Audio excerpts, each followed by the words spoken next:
Olá pessoal, aqui é Clândio, professor e coordenador do curso de Matemática da UFN.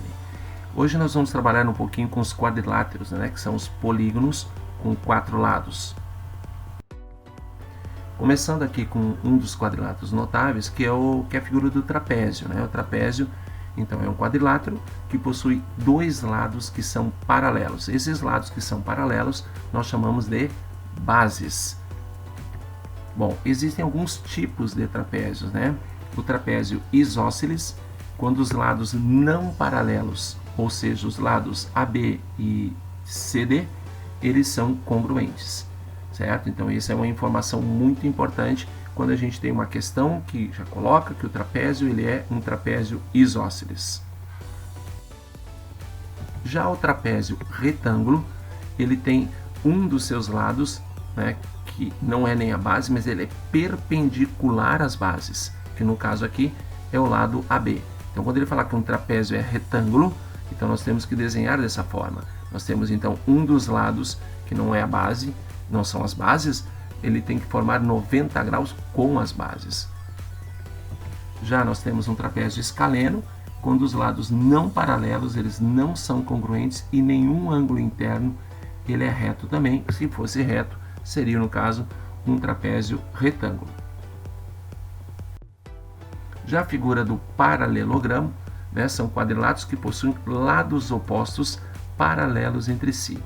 E aí nós temos algumas características do paralelogramo. Os lados são paralelos e são congruentes, os ângulos opostos são congruentes, ou seja, o ângulo A e o ângulo C, o ângulo B e o ângulo D congruentes entre si. Ângulos consecutivos, tipo o A e o D, ou o B e o C, eles são suplementares, ou seja, eles somam 180 graus, e as diagonais cortam no meio, ou seja, o M vai ser o ponto médio dos segmentos AC e BD, que são exatamente as duas diagonais. Aí nós temos a figura do retângulo. O retângulo eles são os paralelogramos, com as mesmas propriedades do paralelogramo, mas eles têm uma característica que possui todos os ângulos retos, certo? Então a gente tem essa relação ali. E outra característica do retângulo é que nós temos as diagonais que são congruentes. Então a figura do losango ele tem todas as características e propriedades dos paralelogramos, com algumas características peculiares do losango. As suas diagonais, por exemplo, elas são perpendiculares e também são bissetrizes dos ângulos internos do paralelogramo. Bom, a figura do quadrado. Quadrados são paralelogramos que possuem todos os lados e ângulos congruentes. Então, todo quadrado ele é um paralelogramo, ele é um retângulo e um losango. Então, são válidas todas as propriedades vistas para esses quadriláteros, vale para o quadrado. E aqui o diagrama vem mostrando exatamente a relação entre o paralelogramo, o retângulo, o losango e o quadrado. Bom, o polígono, então ele é uma figura geométrica, formada aí por segmentos de retas, e aí nós temos algumas características ali. Nós temos as diagonais, os lados, o BC é um lado, o BF é uma diagonal, o A, o B e o C são vértices, nós temos os ângulos internos e os ângulos externos. Então aqui nós temos um quadro que mostra exatamente a nomenclatura de cada polígono que está associado ao número de lados dessa figura. Então nós temos ali 3 lados do triângulo, 4 lados do quadrilátero, 7 lados do heptágono, 10 lados do decágono e assim sucessivamente. Perímetro, uma importante definição, nada mais é do que a soma dos lados. Então a gente tem esse quadrilátero com lados B e H, e aí nós queremos o perímetro. Então vai ser o B mais o H mais o B mais o H, ou seja, 2B mais 2H.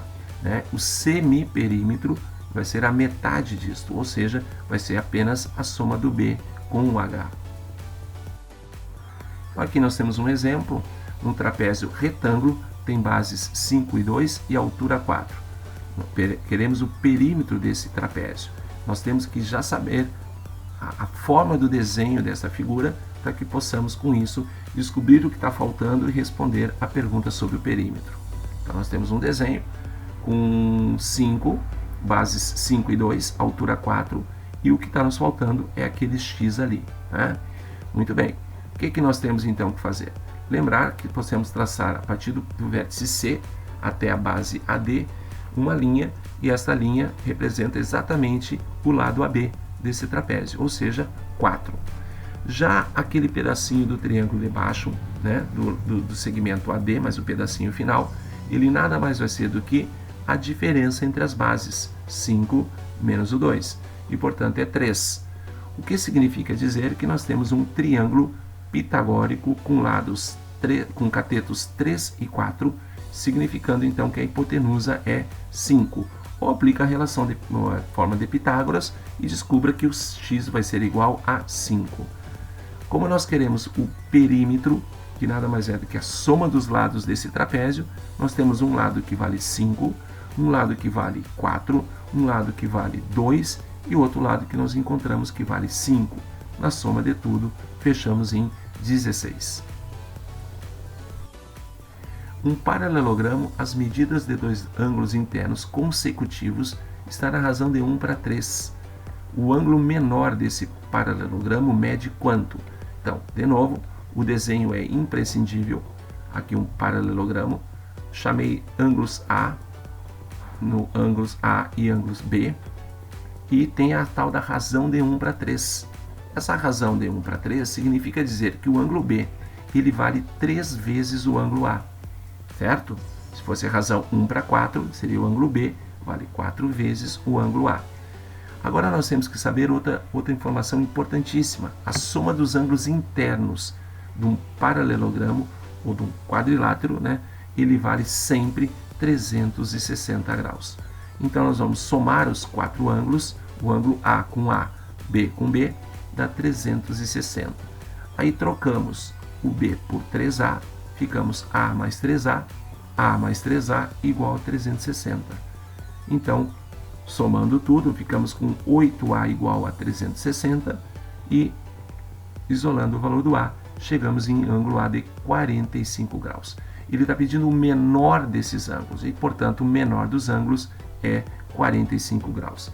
Se questionasse o maior dos ângulos, seria 3 vezes o 45, ou seja, 135 graus.